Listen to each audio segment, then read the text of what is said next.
जयकारा शेरा वाली दा बोल साचे दरबार की जय। इस साल 2026 में आषाढ़ के जो गुप्त नवरात्रे हैं उनका शुभारंभ 15 जुलाई 2026 से लेकर 23 जुलाई 2026 तक रहेगा। मां भगवती के दो नवरात्रे प्रकट हैं, चैत्र के और अश्विनी के। ये प्रकट नवरात्रे हैं जो शुक्ल पक्ष में पड़ते हैं, और दूसरे नवरात्रे माघ मास के और आषाढ़ मास के हैं, ये भी शुक्ल पक्ष में पड़ते हैं। ये गुप्त नवरात्रे कहे गए हैं। ये जो गुप्त नवरात्रे हैं ये माता के भक्तों के लिए विशेष वरदान है। जीवन के सोए हुए भाग्य को कोई परिवर्तित कर सकता है, सोए भाग्य को कोई जगा सकता है, तो वो मां भगवती की कृपा है।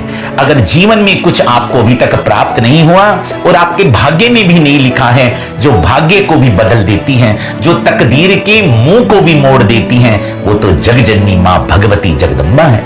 इसलिए गुप्त नवरात्रों में आम जन साधारण को, घर गृहस्थी व्यक्ति को किस प्रकार पूजन करना चाहिए। देखिए, इस नवरात्रि में कभी भी तांत्रिक प्रयोग नहीं करना चाहिए। घर गृहस्थी आपका जीवन है, आप गृहस्थी जीवन को जी रहे हैं, तो ये साधु संत तांत्रिकों का काम है। तंत्र क्रियाएं कभी भी गृहस्थी व्यक्ति को नहीं करनी चाहिए। भगवती माता का पूजन करना चाहिए, प्रार्थना करनी चाहिए, उनका स्तुति गान करना चाहिए। और ये तो गुप्त नवरात्रा है। इस गुप्त नवरात्रा में 9 बातों का विशेष ध्यान रखें। गुप्त नवरात्रा है यानी कि अपने व्रत को भी गुप्त रखना चाहिए। सबसे पहली बात है, यदि आप 9 दिन व्रत नहीं कर सकते, इस बार तो 8 नवरात्रा है आषाढ़ का, तो आप 1 दिन ही व्रत करें। आप अपने जीवन को यदि सुख में बनाना चाहते हैं, मां भगवती के चरणों की भक्ति को पाना चाहते हैं, आप चाहते हैं कि माता का आशीर्वाद आप पर बना रहे, मैया रानी आपके घर में वास करती रहें और आपको कभी किसी की बुरी नजर ना लगे, मां आपकी और आपके परिवार की रक्षा करती रहें।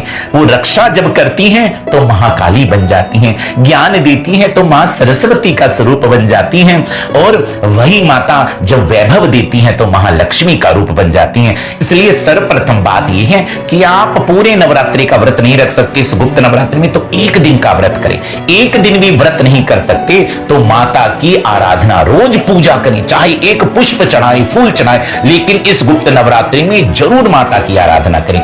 दूसरी बात है कि ये गुप्त नवरात्रि हैं, अपनी पूजा के, भाई मैं गुप्त नवरात्रि का व्रत कर रहा हूं या कर रही हूं मैं पूजा, इस बात को कभी किसी को नहीं बताना चाहिए। नंबर तीसरा आता है कि अपने पूजा कक्ष में हमेशा 9 दिनों में पर्दा लगा के रखना चाहिए, यानी कि गुप्त साधना है। चौथा आता है कि सर्वप्रथम कलश की स्थापना। कलश आपने ले लिया, कलश के अंदर में आप सर्वौषधि डाल लीजिए, और इस गुप्त नवरात्रि में महालक्ष्मी मां का आह्वान करना अपने कलश में, और मां दुर्गा का आह्वान करना। मां लक्ष्मी धन की कमी नहीं होने देंगी। वैभव लक्ष्मी मां, जिनका विवाह नहीं हो रहा है, जिनको धन की कमी रहती है, जिनको संतान नहीं होती है, मां उनके सभी मनोरथों को पूर्ण कर देती हैं, और मां दुर्गा उनके परिवार को शक्ति और सामर्थ्य देती हैं। इसलिए मां लक्ष्मी का और मां दुर्गा का उस कलश में आह्वान करें। सर्वौषधि डालें, 1 रुपए का सिक्का डालें, 1 सुपारी डालें, थोड़ा गंगा जल डालकर ओम दुम दुर्गायै नमः कह करके कलश को जल से भर दें। उसके मुख में, कलश के ऊपर में लाल धागा बांध दें, 7 आम के पत्ते लगा दें, और उसके ऊपर में 1 कटोरी में थोड़े चावल लाल रंग कर, यानी कि सिंदूर में चावल मिला लो, साबुत चावल, फिर उस कटोरी को आम के पत्तों के ऊपर रख दें, और नारियल रखकर छोटी चुन्नी से कलश में दोनों हाथ लगाकर मैया रानी से कहें, हे जगजननी, हे जगदम्बा, मैं आवाहन नहीं जानता माता, केवल अपनी भावना, अपनी भक्ति को आपके चरणों में समर्पित करता हूं। हे माता, आप मेरी प्रार्थना को सुनकर मेरे कलश में विराजमान हो जाइए। माता मां है, वो जग की जननी, वो तो अपनी संतान की पुकार को सुनकर दौड़ी चली आती है। इस प्रकार कलश में मां दुर्गा का और मां लक्ष्मी का आह्वान कर दी। और 5वीं बात है, एक चौकी के ऊपर यदि आपके घर में माता की मूर्ति है तो मूर्ति को विराजमान कर लें। रोज स्नान कराएं। आप रोज स्नान नहीं करा सकते, केवल एक लाल पुष्प लेकर ओम ऐं ह्रीं क्लीं चामुंडाय विचे बोलकर मां भगवती के चरणों में समर्पित कर दें। रोज प्रतिदिन 1 अनार का भोग अवश्य लगाएं। मीठे पान का भोग, यानी कि अनार जो पान है, ये प्रतिदिन आपने मैया रानी को भोग लगाना है, और फिर प्रसाद रूप में अपने परिवार को बांट दें। आपकी जो साधना है गुप्त रहनी चाहिए। और 6ठी बात का विशेष ध्यान रखें, जिनके घर में धन की कमी रहती है, देखिए धन के बिना तो जीवन ही सूना हो जाएगा आपका।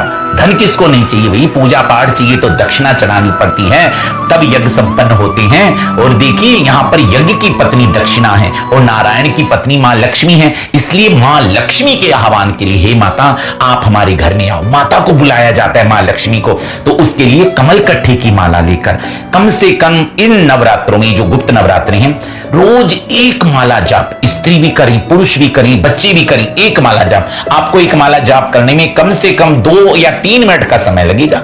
मां लक्ष्मी की प्राप्ति, उनकी कृपा चाहिए। रुके हुए कार्य जो रुक गए हैं, व्यापार है, दुकान है, वहां पे हमेशा पैसे की कमी है, पैसे के रास्ते बंद हो गए हैं, तो मां लक्ष्मी उन बंद रास्तों को भी खोल देती हैं। इसलिए मां लक्ष्मी के इस मंत्र का जाप कीजिए। मंत्र है ओम श्री विष्णु प्रियायै नमः।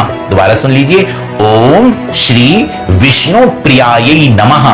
कमल कट्ठे की माला से 108 बार जाप करें।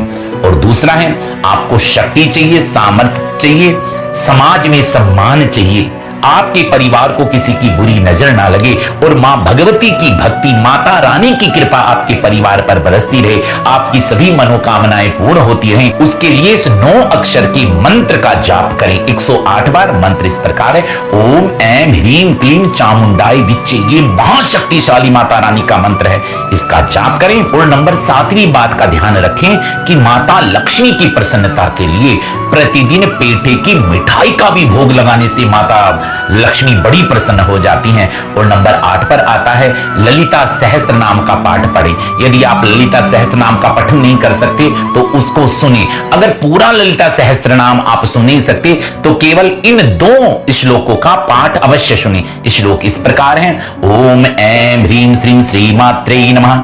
श्री माता श्री महाराज्ञी श्रीमद सिंहासनेश्वरी चिदग्निकुंड संभूता देव कार्य समुद्यता उद्यत भानु सहस्राभा चतुर्बाहु समन्विता राग स्वरूप पासाढ्या क्रोधाकारं कुशोज्ज्वला।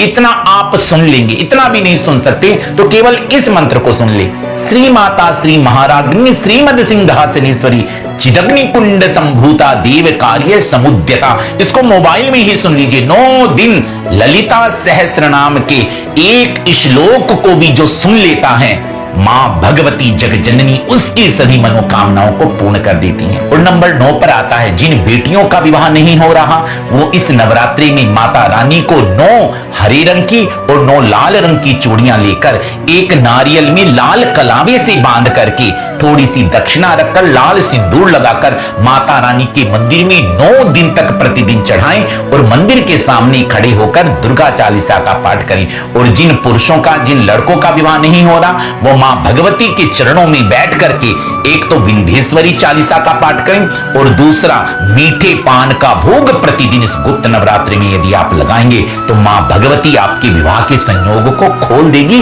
ऐसा जीवन साथी मिलेगा जो सच्चा और सुयोग्य होगा, जो आपके जीवन में खुशियां भर देगा। इसलिए माता रानी के चरणों में संपूर्ण विश्वास के साथ करें। और किसी और की कोई कामना, जैसे पुत्र की कामना है, धन की कामना, किसी की कोई भी कामना हो, वो माता रानी का अखंड दीप जलाएं। अखंड दीप कैसे जलाएं? एक मिट्टी का दीपक ले लें या पीतल का दीपक हो, उसमें बाती पिरोकर उसमें 5 मेवे, एक मेवा, जैसे एक बादाम है, काजू है, एक छुआरा है, सौंगी है, मिश्री, इन 5 मेवों को उसमें डालकर 1 रुपए का सिक्का डालें, 1 हल्दी की गांठ डालें, अपनी मनोकामना मां के दीपक को सुनाएं और फिर उस दीपक को कपूर लगाकर प्रज्वलित करें। वो अखंड दीपक 9 दिन तक जगता रहना चाहिए, लेकिन उस अखंड ज्योति के नीचे आसन जरूर। आसन क्या होता है? जैसे आपने एक नीचे थाली रख ली, उसमें लाल चावल, उसके ऊपर में माता की ज्योति को विराजमान करें। अगर घी की ज्योति है तो माता रानी के दाहिने हाथ की तरफ रखें और तेल की ज्योति है तो माता रानी के बाएं हाथ की तरफ विराजमान करें और अपनी मनोकामना उस दीपक को प्रतिदिन सुनाए। जो अखंड ज्योति जगी है, वो अखंड ज्योति की जो ऊर्जा है ना, वो माता रानी तक जाती है, इस लोक से माता की मणिद्वीप लोक तक, और वो ऊर्जा आपकी मनोकामना को मैया रानी को सुनाती है। और जब वो दीप साक्षी बनकर आपकी मनोकामना माता को सुनाता है तो माता आपकी सभी मनोकामनाओं को मैया रानी संपूर्ण कर देती है। इसलिए इस गुप्त नवरात्रि में इन बातों का विशेष ध्यान रखें। और कोई व्यक्ति व्रत नहीं कर सकता, पूजा नहीं कर सकता, पाठ नहीं कर सकता, वो क्या करे माता रानी की कृपा पाने के लिए कि माता रानी प्रसन्न होकर उसकी भी सभी मनोकामनाओं को पूर्ण करें? तो इस गुप्त नवरात्रि में 10 महाविद्याओं की आराधना की जाती है। और 10 महाविद्याओं की कोई आराधना नहीं कर सकता, केवल प्रतिदिन कोई रोज स्नान करके 10 महाविद्याओं का नाम भी सच्चे हृदय से ले लेता है तो माता रानी उसकी भी सभी मनोकामनाओं को पूर्ण कर देती हैं। और ये महामंत्र कौन सा है जिसमें 10 महाविद्याओं का नाम है? स्नान करके हाथ जोड़ के केवल इतना ही आप इस मंत्र को बोल देंगे तो आपकी सभी मनोकामनाओं को माता पूर्ण कर देंगी। जो स्क्रीन पर दिखाई दे रहा है इसको ध्यान से, भाव से, भक्ति से प्रतिदिन गुप्त नवरात्रों में पढ़ना। और मंत्र इस प्रकार है: काली तारा महाविद्या षोडशी भुवनेश्वरी भैरवी छिन्न मस्ता च